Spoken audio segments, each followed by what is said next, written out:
Bonjour Anthony Bélanger. Bonjour Simon, bonjour à tous. Le sommet des BRICS avait lieu cette semaine à Johannesburg. Les BRICS, ce sont le Brésil, la Russie, l'Inde, la Chine et l'Afrique du Sud. Et il s'est achevé, ce sommet, par un élargissement inédit. C'est même la première fois depuis 13 ans et l'inclusion de l'Afrique du Sud que de nouveaux pays s'ajoutent aux membres historiques de ce club informel de nations dites du Sud global. La liste est courte et comprend 6 pays, l'Arabie Saoudite, les Émirats Arabes Unis, l'Éthiopie, l'Argentine, l'Égypte et l'Iran. Ensemble, ces pays représenteront désormais 40% de la population mondiale et un tiers des richesses de la planète. Vu de loin, ces nouvelles inclusions ressemblent effectivement à un succès. Et en fait, elles cachent un peu la misère, à savoir le fait que les pays fondateurs ont été incapables d'approfondir concrètement leur coopération et même trouver une solution pour permettre à Vladimir Poutine, par exemple, de se rendre en personne à ce sommet sud-africain. Alors, quel est l'intérêt de cette organisation ? Alors, ne pas parvenir à s'entendre ne disqualifie pas les efforts. Sinon, l'ONU elle-même aurait depuis longtemps dû être dissoute.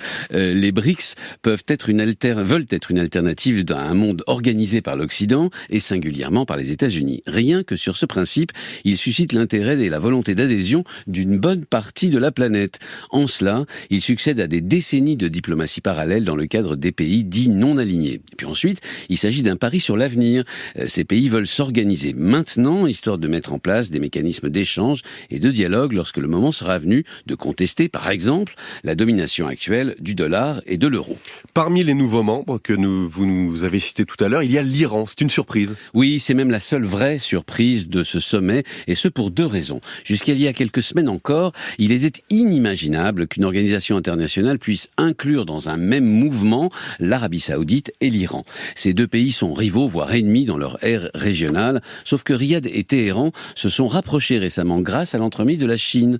Leur admission au sein des BRICS est donc une sorte de récompense. Par ailleurs, c'est un bloc moyen-oriental et surtout pétro-gazier qui est entré. Émirats Arabes Unis, Arabie Saoudite, Iran, des pays qui ne veulent plus d'une relation exclusive avec les États-Unis et qui tiennent à rappeler que sans eux, pas de développement, n'en déplaise aux écologistes occidentaux. On imagine aussi que cette liste de nouveaux membres a dû faire quelques déçus. L'Indonésie, par exemple, le premier pays musulman au monde, ne fait pas partie des entrants, probablement parce que la Chine est en délicatesse avec l'ensemble de ses voisins et que Jakarta est encore trop proche des États-Unis pour obtenir son blanc-seing.